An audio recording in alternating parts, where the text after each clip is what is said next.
Assalamualaikum warahmatullahi wabarakatuh. Pada pertemuan kali ini kita akan membahas tentang produktivitas kerja dan motivasi. Produktivitas kerja dan motivasi merupakan bagian dari kajian manajemen sumber daya manusia.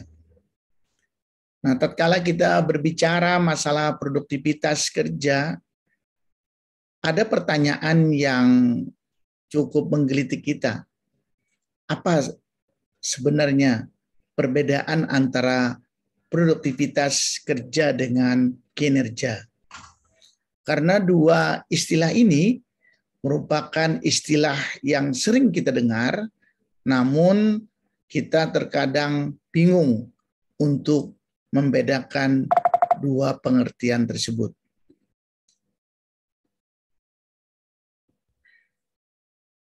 Nah, sebelum saya menghubungkan dengan kinerja, kita pahami dulu apa pengertian dari produktivitas kerja tersebut. Yang pertama adalah menurut Yang Ji, bahwa produktivitas itu adalah perbandingan antara hasil kerja yang berupa barang-barang atau jasa dengan sumber atau tenaga yang dipakai dalam suatu proses produksi. Atau menurut ILO, International Labour Organization, mengungkapkan bahwa secara sederhana, produktivitas itu adalah perbandingan secara ilmu hitung antara jumlah yang dihasilkan dan jumlah setiap sumber yang dipergunakan selama produksi. Sumber tersebut dapat berupa tanah, bahan baku, bahan pembantu, mesin, maupun tenaga kerja itu sendiri. Sehingga dengan demikian, jika kita tarik suatu kesimpulan bahwa produktivitas kerja merupakan perbandingan antara hasil yang dicapai, output, dengan keseluruhan sumber daya yang digunakan, input dari tenaga kerja tersebut. Nah, sekarang bagaimana sebenarnya kita untuk membedakan dua hal tersebut?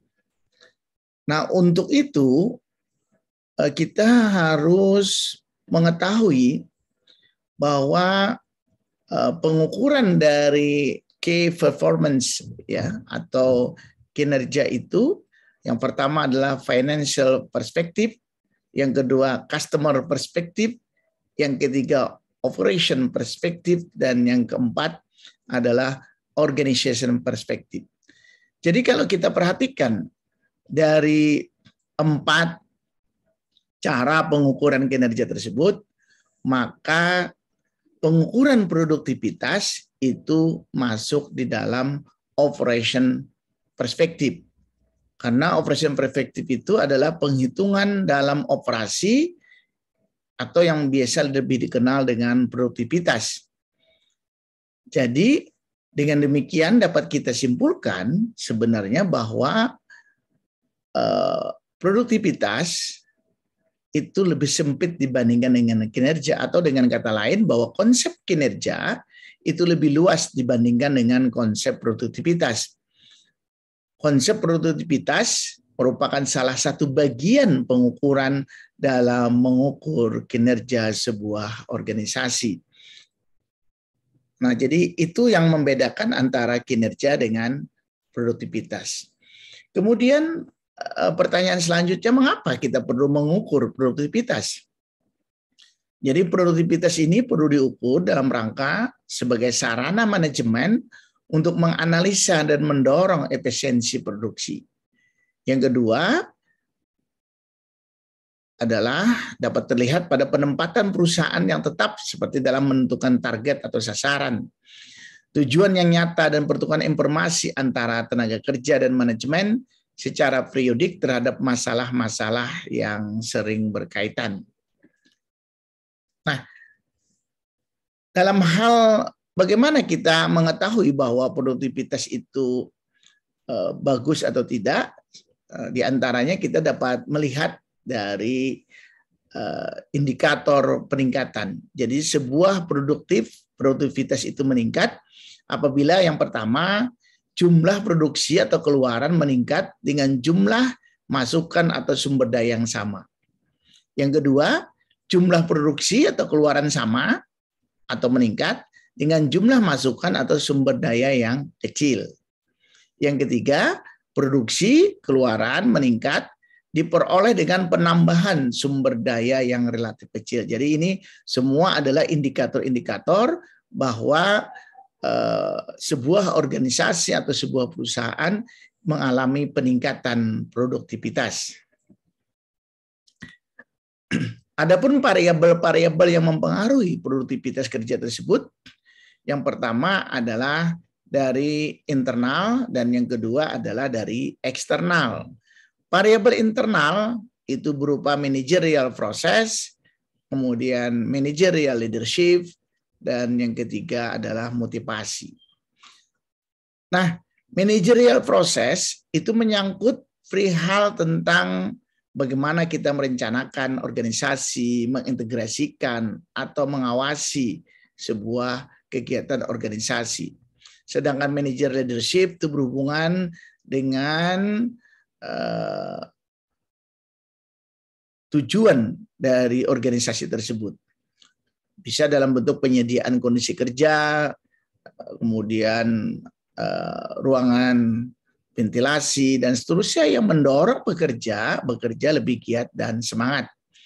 Sedangkan yang motivasi adalah faktor-faktor yang memotivasi dari karyawan. Dan ini nanti akan kita kupas lebih mendalam setelah kita menyelesaikan kajian produktivitas ini. Kemudian yang ketiga, yang kedua adalah kekuatan eksternal. Bagaimana regulasi dari pemerintah, organisasi maupun inovasi yang ada dalam sebuah organisasi atau perusahaan tersebut. Nah, faktor lainnya ada juga yang membagi bahwa faktor yang mempengaruhi keberhasilan organisasi itu dibagi dari dua, faktor diri dan faktor sosial atau organisasi. Jadi faktor diri itu bisa dari sifat, sikap, motivasi, pendidikan, karakter fisik, sistem nilai atau minat, atau bisa juga dari sosial, yaitu karakter, kemudian diklat, pengawasan, pengupahan, lingkungan. Ini semua adalah faktor-faktor nanti yang akan mempengaruhi keberhasilan atau peningkatan produktivitas dalam sebuah organisasi. Nah, pengukuran produktivitas, bagaimana cara kita mengukur produktivitas? Jadi produktivitas itu diukur dengan pertama, perbandingan antara pelaksanaan sekarang dengan pelaksanaan secara historis yang tidak menunjukkan apakah pelaksanaan sekarang ini memuaskan. Jadi dari definisi yang pertama ini dapat kita pahami adalah bagaimana trennya. Apakah terjadi tren peningkatan ataukah terjadi tren penurunan dibandingkan dengan produktivitas yang lalu. Produktivitas yang lalu itu bisa kita bandingkan produktivitas bulan yang lalu atau pada tahun yang lalu. Nah, ini sebenarnya adalah peningkatan yang sifatnya relatif. Yang kedua adalah perbandingan pelaksanaan antara satu unit dengan yang lainnya. Nah, ini artinya membandingkan antara dua organisasi atau dua unit yang sama-sama bergerak pada hal yang sama, apakah terjadi perbedaan produksi atau tidak. Dan yang ketiga, dan ini yang mungkin yang paling yang optimal, adalah perbandingan pelaksanaan sekarang dengan target. Jadi kita akan melihat target-target yang telah ditetapkan. Misalkan dalam sebuah upaya pokok Puskesmas, target ASI eksklusif itu adalah 50% dari jumlah ibu menyusui, ya, yang 0 sampai 6 bulan itu. Apakah itu tercapai atau tidak? Jadi target-target ini akan bisa melihat dengan lebih objektif terhadap peningkatan produktivitas dalam sebuah organisasi atau perusahaan. Nah, agar dapat meningkatkan produktivitas, beberapa langkah yang dilakukan itu yang pertama kita adalah tadi memperhatikan faktor-faktor yang mempengaruhinya. Jadi faktor-faktor yang mempengaruhi inilah yang harus coba kita intervensi. Nah, di antaranya misalkan dengan adanya diklat, perbaikan metode, kemudian perbaikan lingkungan kerja, tadi suhu yang panas menjadi dingin, bagaimana orang bekerja dengan lebih enak, gaji yang sesuai, ya, dan bagaimana meningkatkan motivasi kerja yang lebih baik. Nah, sebagai simpulan di dalam produktivitas ini adalah usaha yang dilakukan dengan menggunakan sumber daya manusia yang ada tanpa dikaitkan dengan penambahan modal atau kapital. Ya, jadi produktivitas itu adalah output dibagi dengan input yang dapat diukur dan input yang tidak terlihat. Input yang tidak terlihat itu adalah pengetahuan, skill, metode kerja, dan motivasi kerja. Jadi ini kalau kita lihat bagaimana produktivitas tenaga kerja tersebut, ini kita lihat dari hal-hal yang tadi kita sebutkan. Nah, selanjutnya kita mencoba menjelaskan seperti yang tadi saya sampaikan bahwa salah satu tujuan atau salah satu faktor yang mempengaruhi dari produktivitas itu adalah motivasi. Nah, sekarang kita coba membahas motivasi dengan lebih mendalam. Jadi motivasi ini adalah sebuah dorongan, ya. Jadi sebuah dorongan yang muncul dalam diri seseorang. Jadi motivasi ini juga merupakan salah satu tantangan yang dihadapi oleh pimpinan atau leader dalam organisasi. Bagaimana leader dapat menggerakkan para bawahan agar bawahan itu bersedia menggerakkan kemampuan terbaiknya untuk kepentingan organisasi. Nah, itulah beberapa hal sebenarnya yang menjadi catatan bagi seseorang yang berfungsi atau bertugas sebagai leader. Nah, secara lebih detail dapat kita sampaikan bahwa motivasi itu berasal dari kata bahasa Latin, movere, yang artinya bergerak. Jadi dengan demikian adalah bagaimana sebenarnya individu itu bersedia menggerakkan seluruh kemampuannya untuk kepentingan organisasi. Jadi motivasi itu adalah proses pengembangan dan pengarahan perilaku atau kelompok untuk menghasilkan keluaran atau output yang diharapkan sesuai dengan sasaran atau tujuan yang ingin dicapai. Atau dengan kata lain, motivasi adalah dorongan yang timbul pada diri seseorang secara sadar dan tidak sadar untuk melakukan suatu tindakan dengan tujuan tertentu. Bagi kita yang sedang tidak bersemangat atau sedang bersedih, maka motivasi boleh jadi bisa membantu kita untuk bangkit kembali dari suatu keterpurukan. Nah, tatkala kita mengatakan motivasi, maka ada 3 dimensi motivasi tersebut. Yang pertama adalah dimensi kebutuhan, yang kedua adalah dimensi dorongan, dan yang ketiga adalah dimensi tujuan. Jadi selain kita nanti saat melakukan pengukuran motivasi menggunakan 3 dimensi ini, ya, kita harus ingat ada 3 dimensi ini yang wajib kita masukkan di saat pengukuran motivasi. Apakah motivasinya itu baik atau tidak? Ya, namun demikian untuk pengukuran motivasi ini kita nanti bisa juga untuk mengaitkan dengan faktor-faktor apa sih sebenarnya yang mempengaruhi motivasi tersebut. Nah, yang pertama adalah kebutuhan. Kebutuhan ini timbul dari diri individu apabila si individunya merasa kekurangan. Jadi ada ketidakseimbangan antara apa yang dimiliki dengan apa yang menurut perspektif si individu harus dimiliki. Nah, ini yang disebut dengan kebutuhan. Jadi seseorang itu bergerak ingin melakukan sesuatu sebenarnya salah satunya karena ada dimensi kebutuhan. Dia merasa perlu untuk mendapatkan itu sehingga dia akan secara sadar atau sukarela untuk melakukan apa yang ingin dicapai oleh sebuah organisasi sekaligus. Yang kedua adalah dorongan. Dorongan ini adalah untuk mengatasi ketidakseimbangan tersebut, maka si individu timbul dorongan berupa usaha untuk pemenuhan secara terarah. Maka dorongan bisa berorientasi pada tindakan tertentu yang secara sadar dilakukan oleh seseorang, dan inilah inti daripada motivasi. Kemudian yang ketiga, tujuan. Komponen ketiga dari motivasi ini adalah tujuan.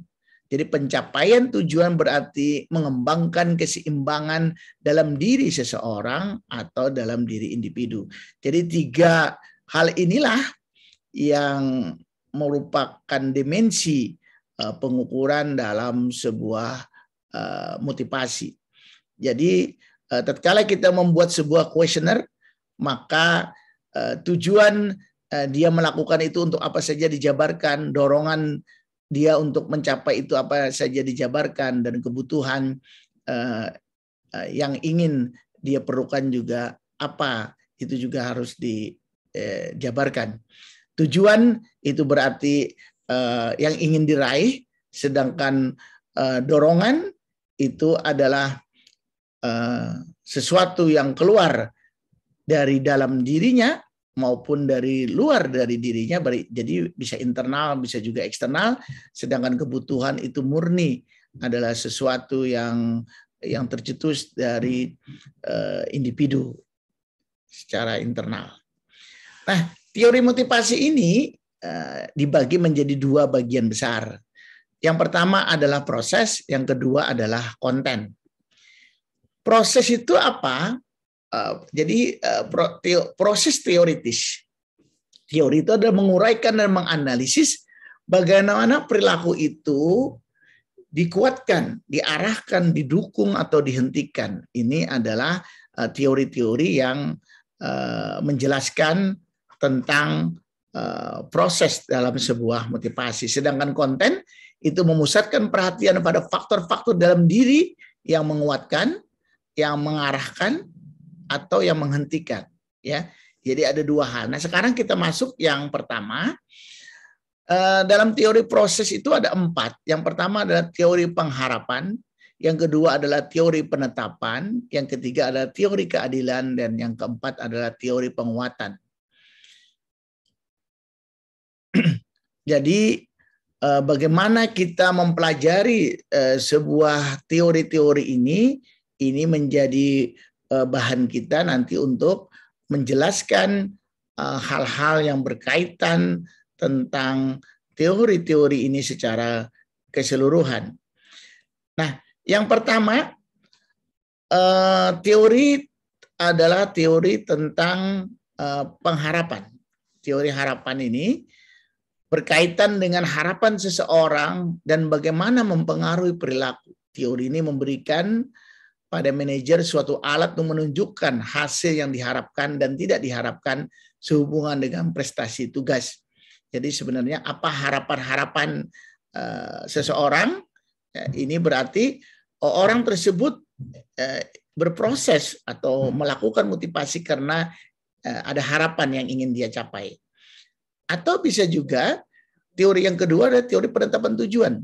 Teorinya mengatakan bahwa tujuan individu dan kepuasan merupakan penentu utama dari perilaku.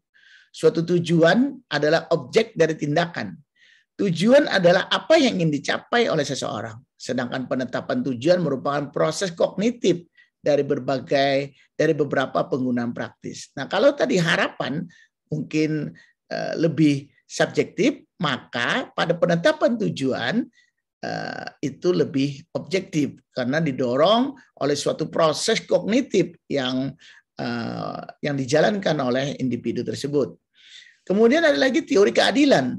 Teori keadilan ini memfokuskan pada perbandingan, tensi dan perubahan. Teori ini menjelaskan sikap karyawan yang lebih langsung dan dapat dipahami mengenai upah dibandingkan teori harapan. Jadi manajer itu harus sadar bahwa orang yang membandingkan imbalan hukuman, tugas-tugas dimensi pekerjaan terhadap pekerjaan lain. Jadi motivasi itu muncul apabila dalam sebuah organisasi itu ada keadilan antara orang yang berbuat salah tentunya dihukum dan orang yang memberikan prestasi tentunya dikasih reward ya. Tidak sebaliknya, orang yang melakukan kesalahan tidak diapa-apakan, ini tentu akan mencederai rasa keadilan dalam sebuah organisasi bagi tenaga kerja. Dan terakhir adalah teori penguatan. Teori penguatan ini tergantung pada penerapan prinsip pengkondisian operan untuk memotivasi orang. Jadi bagaimana kita memberi penguatan kepada orang-orang yang misalkan dia sudah benar, ya kita kasih penguatan. Penguatan bisa dalam bentuk penghargaan yang nyata maupun hanya dengan kata-kata, ya bisa dalam bentuk reward misalkan atau hanya dalam bentuk pujian. Ini juga sebenarnya ada penguatan terhadap motivasi yang sudah baik supaya motivasi itu tetap terus dijalankan. Nah, kemudian ada yang kedua adalah teori tentang konten, ya.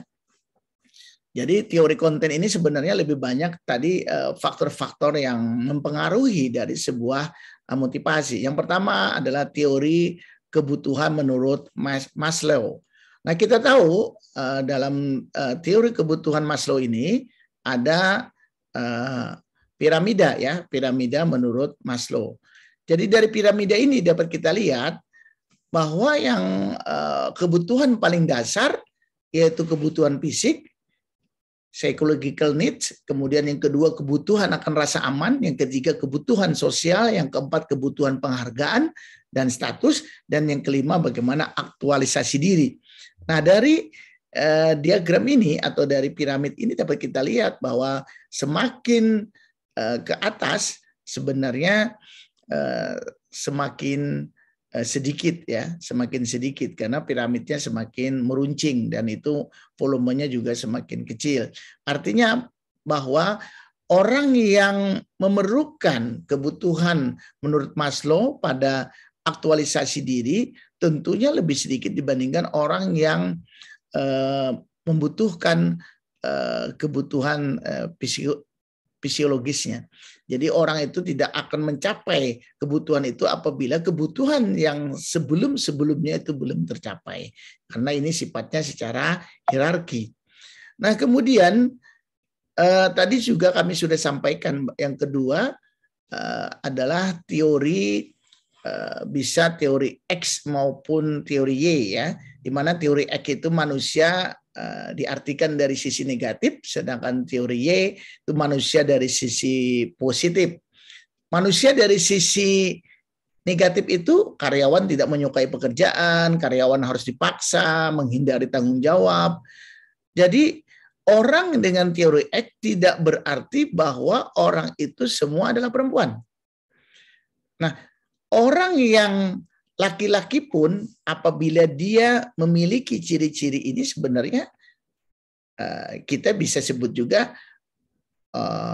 bagian dari teori X tersebut. Nah, yang selanjutnya adalah teori motivasi higienis. Jadi hubungan seseorang dengan pekerjaan yang merupakan suatu hubungan dasar. Kemudian ada lagi teori ERG, teori kebutuhan, ya. Nah, sekarang kita lanjutkan tadi. Ada teori dua faktor dari Herbert. Ini juga adalah yang pertama adalah motivating factor dan hygienic factor. Motivasi faktor itu adalah kesempatan untuk berprestasi, pengakuan dalam lingkungan pekerjaan, kesempatan untuk bertanggung jawab, sedangkan hygiene faktor itu kebutuhan akan kebijakan, kondisi pekerjaan, gaji, hubungan yang baik, hubungan yang serasi. Ya, jadi ini juga bisa kita lihat tatkala kita ingin mengidentifikasi faktor-faktor apa yang mempengaruhi motivasi seseorang tersebut. Yang ketiga adalah yang selanjutnya adalah RG tadi. RG itu existence, ya, kemudian ada lagi yang relatedness dan growth need itu. Ini kalau kita simulasikan bahwa sebenarnya hampir sama ya antara teori RG itu dengan teori kebutuhan Maslow. Namun dalam teori Maslow itu dibagi menjadi 5, maka di dalam teori RG itu dibagi menjadi 3 karena ada yang digabung. Misalkan keamanan dengan fisik digabung menjadi 1, sosial dan penghargaan digabung menjadi 1. Nah, kemudian ya ada lagi teori kebutuhan menurut Ketson dan McClelland. Jadi kebutuhan manusia akan berprestasi itu kebutuhan untuk berprestasi, kebutuhan untuk berafiliasi, dan kebutuhan akan kekuasaan. Jadi tatkala orang ingin berprestasi itu tentunya ada beberapa kebutuhan lain yang juga harus kita perhatikan. Kemudian ini sebagai ringkasan dari beberapa macam kebutuhan tadi secara sederhana, bahwa Maslow itu dibagi menjadi 3, Alderfer itu menjadi Maslow itu dibagi menjadi 5, Alderfer itu 3, McClelland juga 3, dan Hirschberg itu 2. Nah, inilah beberapa hal yang harus kita perhatikan ya tatkala kita menjelaskan atau mengamati motivasi-motivasi apa yang berkembang di dalam sebuah organisasi. Nah, sebagai kesimpulan, tatkala kita ingin meningkatkan motivasi tenaga kerja dalam hal untuk meningkatkan produktivitas kerja tentunya, maka faktor-faktor yang menjadi penyebab mengapa motivasi itu jadi rendah harus betul-betul kita petakan dulu, sehingga dari pemetaan itu kita dapat melakukan intervensi yang sesuai dengan kebutuhan, dorongan, atau tujuan yang ingin dicapai oleh individu tersebut. Demikian yang dapat kami sampaikan. Terima kasih. Assalamualaikum warahmatullahi wabarakatuh.